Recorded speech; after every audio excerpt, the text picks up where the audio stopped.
तो एक बार फिर से बहुत बहुत स्वागत है आप सभी का मेरे इस यूट्यूब चैनल में। हम लोग देख रहे हैं जीव विज्ञान, और जीव विज्ञान में हमने पिछले क्लास में बात की थी श्वसन तंत्र यानी कि रेस्पिरेटरी सिस्टम। रेस्पिरेटरी सिस्टम यानी श्वसन तंत्र में हम लोग श्वसन तंत्र के विभिन्न अंगों को देख लिया था और श्वसन की प्रक्रिया पर हम बातचीत कर रहे थे। तो आज हम इसी को आगे करेंगे, बढ़ाएंगे इसी बात को। तो श्वसन तंत्र में हमने बात की थी श्वसन की प्रक्रिया, और हमने देखा था कि श्वसन की प्रक्रिया को हम 4 भागों में बांटे थे। पहला था बाह्य श्वसन, जो हम नाक से सांस लेते हैं और छोड़ते हैं, ठीक है, इसे हम कहते हैं बाह्य श्वसन। दूसरा था हमारा गैसों का परिवहन, इस बाह्य श्वसन पर हमने बात कर ली थी। गैसों के परिवहन पर भी हमने बात कर ली थी। फेफड़ों में और जो रक्त वाहिनियाँ होती है या हीमोग्लोबिन होता है, उसके बीच में जो ऑक्सीजन और कार्बन डाइऑक्साइड का विनिमय हो रहा था, उसे हमने कहा था गैसों का परिवहन। और तीसरा पार्ट जो था ये था हमारा आंतरिक श्वसन। आंतरिक श्वसन में हो रहा था क्या, तो जो हीमोग्लोबिन था और कोशिका या ऊतकों के बीच में जो गैसों का विनिमय हो रहा था, ऑक्सीजन और कार्बन डाइऑक्साइड का, उसे हमने कहा था आंतरिक श्वसन। और पिछले क्लास में हमारा ये वाला पार्ट जो है ये छूट गया था, क्योंकि मैंने इसे बताया था कि इस पर हम लोग अलग से चर्चा करेंगे, ये थोड़ा सा बड़ा है और समझना भी है। और ये भाग था कोशिकीय श्वसन। तो बेसिकली आज के क्लास में हम लोग कोशिकीय श्वसन को ही डिस्कस करेंगे। तो आइए देखते हैं ये कोशिकीय श्वसन होता क्या है।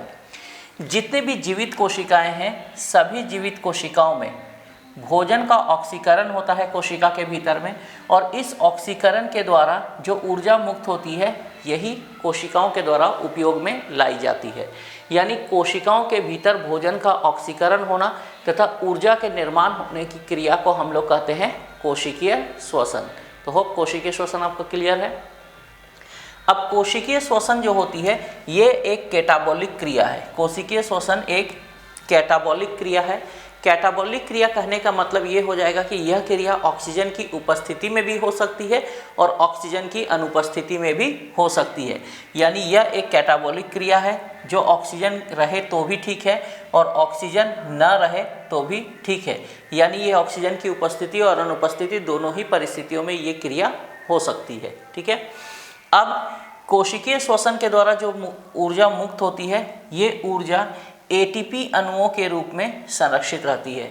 कोशिकीय श्वसन के द्वारा मुक्त होने वाली ऊर्जा एटीपी अणुओं के रूप में संरक्षित रहती है, जिसका कोशिका के द्वारा अपनी आवश्यकता अनुसार उपयोग किया जाता है। कभी कभी इस एटीपी का फुल फॉर्म पूछ लिया जाता है, तो एटीपी का फुल फॉर्म आप याद रखिएगा, इसका फुल फॉर्म होता है एडिनोसिन ट्राईफॉस्फेट, ठीक है।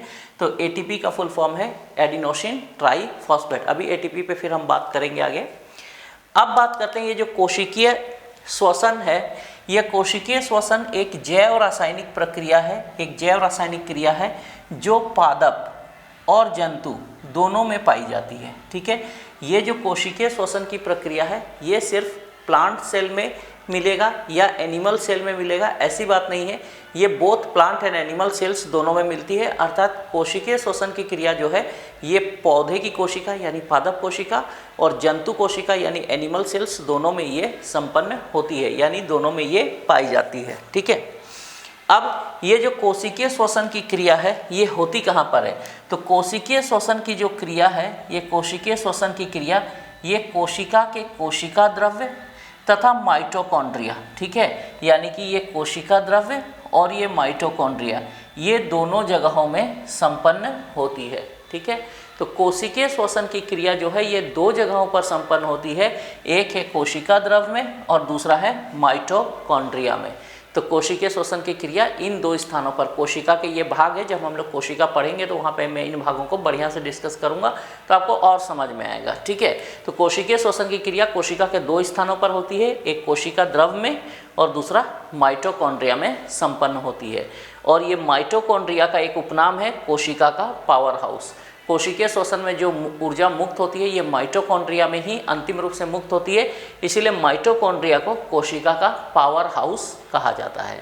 तो इतनी बातें आपको समझ में आ गई। अब हम लोग बात करेंगे कोशिकीय श्वसन के प्रोसेस पर कि ये कोशिकीय श्वसन की प्रक्रिया होती कैसे है। तो हमने अभी बात किया कि कोशिकीय श्वसन जो है ये एक कैटाबॉलिक क्रिया है, और कैटाबॉलिक क्रिया होने के कारण ये ऑक्सीजन की उपस्थिति में भी हो सकती है और ऑक्सीजन की अनुपस्थिति में भी हो सकती है।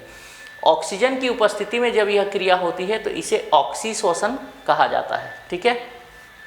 और जब ये ऑक्सीजन की अनुपस्थिति में संपन्न होती है तो इसे अनॉक्सीश्वसन कहा जाता है। यानी कोशिकीय श्वसन को हम दो भाग में बांट सकते हैं, एक है ऑक्सीश्वसन और दूसरा है अनॉक्सीश्वसन।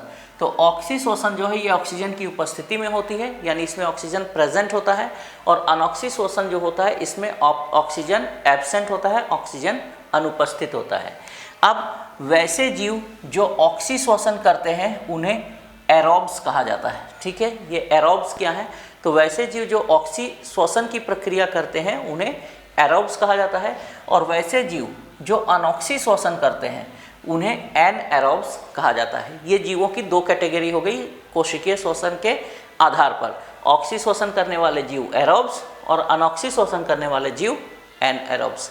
पहले हम लोग अनॉक्सीश्वसन पर बात करेंगे, अभी इसको साइलेंट रखिए, इसको साइड में रखिए, इस पर हम बाद में बात करेंगे। अभी हम देखेंगे ऑक्सीश्वसन पर। ऑक्सीश्वसन जो प्रक्रिया है इसके दो चरण होते हैं, ठीक है। ऑक्सीश्वसन के दो चरण होते हैं। ये जो पहला चरण है ये पहला चरण हो गया, और ये हो गया आपका द्वितीय चरण। तो सबसे पहले पहले चरण पर बात करते हैं ऑक्सीश्वसन के। तो ऑक्सीश्वसन का जो पहला चरण है आपका, ये ऑक्सीश्वसन का पहला चरण को ग्लाइकोलिसिस कहा जाता है। ऑक्सीश्वसन का पहला चरण क्या कहलाता है, तो ऑक्सीश्वसन का पहला चरण कहलाता है ग्लाइकोलिसिस, ठीक है। और ऑक्सीश्वसन का जो दूसरा चरण है, इस दूसरे चरण का नाम है क्रेब्स चक्र।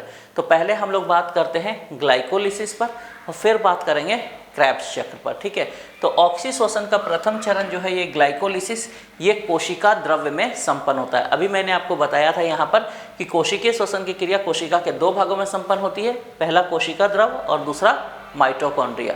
तो ये जो ऑक्सीश्वसन का पहला चरण है ग्लाइकोलिसिस, ये कोशिका द्रव्य में संपन्न होता है, ठीक है।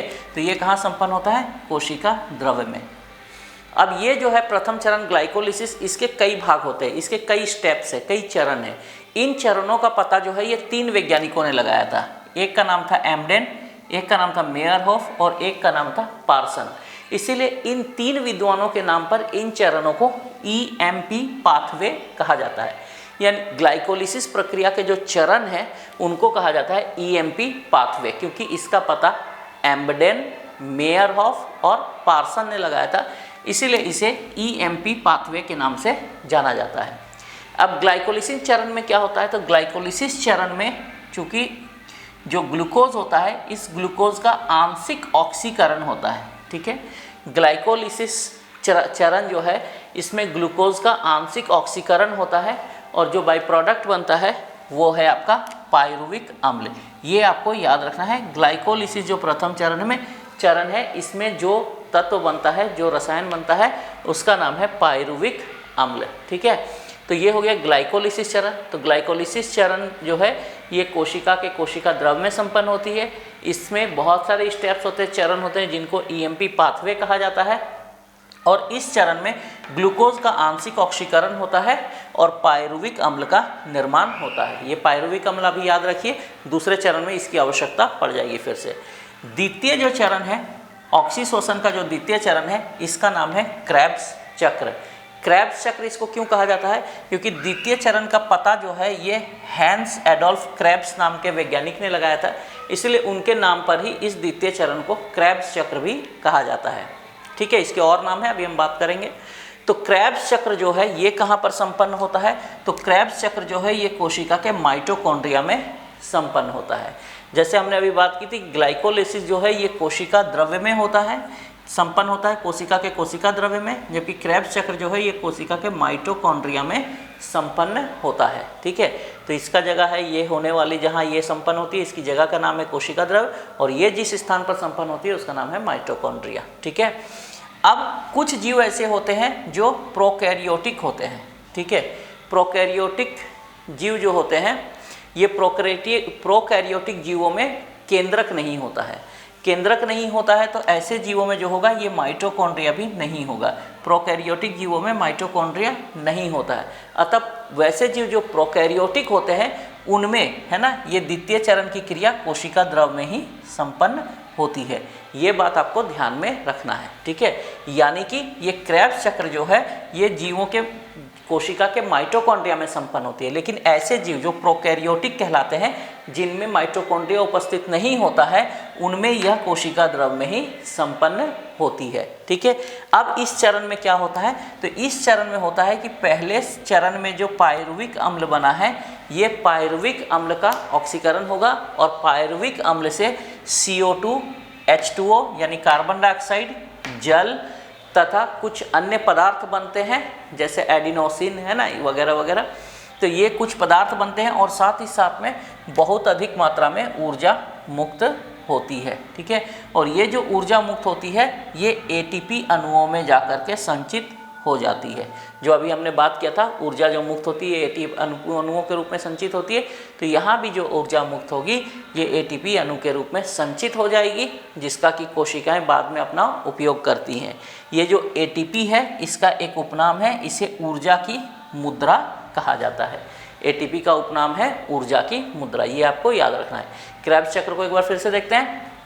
क्रेब्स चक्र जो है ये कोशिका के माइटोकॉन्ड्रिया में संपन्न होती है, लेकिन वैसे जीव जिनमें माइटोकॉन्ड्रिया उपस्थित नहीं होगा, अर्थात प्रोकैरियोटिक जीवों में यह कोशिका द्रव में क्रिया संपन्न होती है। ठीक है, अब पहले चरण में जो पायरुविक अम्ल बनता है, इस पायरुविक अम्ल से इस चरण में कार्बन डाइऑक्साइड, जल तथा कुछ अन्य पदार्थों के साथ साथ भारी मात्रा में ऊर्जा मुक्त होती है, जो कोशिका में ATP अणुओं के रूप में संचित हो जाती है, जिसका कोशिकाएं बाद में अपनी आवश्यकता अनुसार उपयोग करती हैं। और इसी ATP अणु को जो है ये ऊर्जा की मुद्रा कहा जाता है।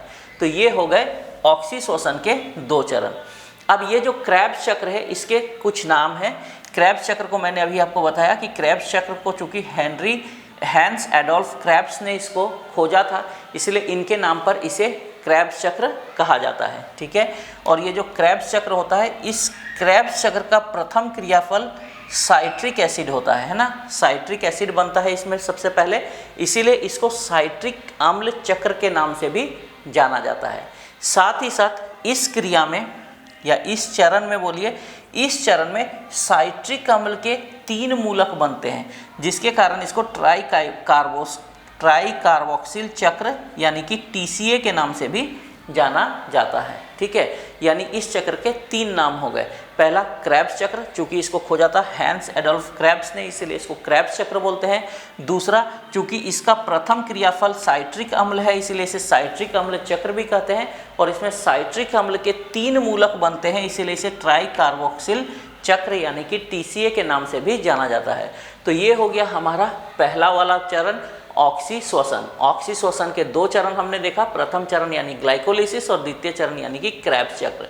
अब हम बात करेंगे अनॉक्सीश्वसन पर। ठीक है, तो अनॉक्सीश्वसन जो है, ये अनॉक्सीश्वसन ऑक्सीजन की अनुपस्थिति में संपन्न होती है। और वैसे जीव जो अनॉक्सीश्वसन करते हैं उन्हें एनएरोब्स कहा जाता है। जो अनॉक्सीश्वसन करते हैं वैसे जीव कहलाते हैं एनएरोब्स। ठीक है, एनएरोब्स। एनएरोब्स में कौन कौन से जीव आएंगे, तो एनएरोब्स में बेसिकली जो आते हैं ये निम्न श्रेणी के पौधे तथा जीव आते हैं। ठीक है, तो निम्न श्रेणी के पौधे आते हैं, साथ ही साथ इसमें यीस्ट आएंगे, जो छोटे छोटे बैक्टीरिया होंगे, जीवाणु होंगे वो आएंगे, परजीवी आएंगे जैसे गोल कृमि, फीता कृमि वगैरह इसमें आते हैं। ये हो गए सामान्य परिस्थिति में। सामान्य परिस्थिति में निम्न श्रेणी के पौधे, यीस्ट, जीवाणु और परजीवी जो हैं ये अनॉक्सीश्वसन करते हैं। परंतु अगर हम कुछ विशेष परिस्थितियों की बात करते हैं, तो विशेष परिस्थितियों में उच्च श्रेणी के जीवों में भी अनॉक्सीश्वसन पाया जाता है। जैसे अगर हम पादपों की बात करते हैं, तो पादपों के कुछ उत्तक होते हैं, बीज होते हैं, रसदार फल होते हैं, इनमें अनॉक्सीश्वसन पाया जाता है। क्योंकि फलों के भीतर ऑक्सीजन का पहुंचना संभव नहीं है, तो यहाँ पर अनॉक्सीश्वसन होता है। अंकुरित होते हुए बीज होते हैं जो ज़मीन में दबे हुए होते हैं, तो यहाँ भी ऑक्सीजन नहीं पहुँच पाता, तो ऐसी स्थिति में यहाँ पर भी अनॉक्सीश्वसन की क्रिया संपन्न होती है। ठीक है, जब मानव की मांसपेशियाँ थक जाती है तो वहाँ पर भी जो श्वसन होता है वो अनॉक्सीश्वसन होता है। यानी मनुष्यों में, जो कि एक उच्च स्तर का जीव है, वहाँ पर भी मांसपेशियों में विशेष परिस्थिति में जब मांसपेशियाँ थक जाती है तो अनॉक्सीश्वसन पाया जाता है। इसके बाद में आप देखते हैं अनॉक्सीश्वसन के चरण। तो अनॉक्सीश्वसन के भी 2 चरण हैं, एक पहला चरण और दूसरा है द्वितीय चरण। अनॉक्सीश्वसन का पहला चरण जो होता है ये ग्लाइकोलिसिस होता है। ठीक जिस तरह से ऑक्सीश्वसन का पहला चरण है, उसी तरह से अनॉक्सीश्वसन का भी पहला चरण है। सेम टू सेम है, इसमें कोई अंतर नहीं है। इस पहले चरण को ग्लाइकोलिसिस कहते हैं। इसमें भी ईएमपी पाथवे होगा और साथ ही साथ में इसमें पायरुविक अम्ल का निर्माण होगा। द्वितीय चरण जो होता है ये थोड़ा सा डिफरेंट होता है यहाँ पर, क्योंकि द्वितीय चरण में यहाँ पर ऑक्सीजन का अभाव होता है और ऑक्सीजन के अभाव के कारण ये जो पहले चरण में बना हुआ पायरुविक अम्ल है, इस पायरुविक अम्ल का पूर्ण ऑक्सीकरण नहीं हो पाता है और पूर्ण ऑक्सीकरण नहीं हो पाता है तो यहाँ पूर्ण ऑक्सीकरण के फलस्वरूप जो है ये CO2 H2O और ऊर्जा बन रही थी, यहाँ ऐसा नहीं होता है। यहाँ चूँकि O2 का अभाव होता है और पायरुविक अम्ल का पूर्ण ऑक्सीकरण नहीं होता है तो यह जो है ये लैक्टिक एसिड में बदल जाता है और ऊर्जा मुक्त होती है। यानी इस चरण में पायरुविक अम्ल का पूर्ण ऑक्सीकरण नहीं होने के कारण पायरुविक अम्ल जो है ये लैक्टिक एसिड में बदल जाएगा और साथ ही साथ में बहुत मात्रा में ऊर्जा मुक्त होगी जो ATP अणुओं के रूप में संचित होगी। तो इस तरह से जो है ये कोशिकीय श्वसन के दोनों चरण हो गए। कोशिकीय श्वसन को आज हमने देखा अच्छे से। इसमें प्रथम चरण पे हमने बात की ऑक्सी श्वसन और दूसरा अनॉक्सी श्वसन। ऑक्सी श्वसन के 2 चरण हमने देखा, ग्लाइकोलिसिस और क्रेब्स चक्र, और अनॉक्सी श्वसन के भी हमने 2 चक्र देखे, जिसमें पहला ग्लाइकोलिसिस था और दूसरा जो था ये द्वितीय चरण जिसमें लैक्टिक एसिड का निर्माण हुआ। तो इसी के साथ आज के इस क्लास का एंड करते हैं। यदि वीडियो आप लोगों को अच्छा लगा तो वीडियो को लाइक कीजिए, चैनल को सब्सक्राइब नहीं किया तो चैनल को सब्सक्राइब कर लीजिए, और अगर कुछ कहना चाहते हैं, कुछ हमारे साथ में आप अगर संपर्क स्थापित करना चाहते हैं तो आप कमेंट कर सकते हैं। मैं कोशिश करूंगा कि सभी कमेंट का जवाब दूं। ठीक है, तो चलिए आज की क्लास को यहीं पर एंड करते हैं। मिलते हैं नेक्स्ट क्लास में, तब तक के लिए थैंक यू वेरी मच।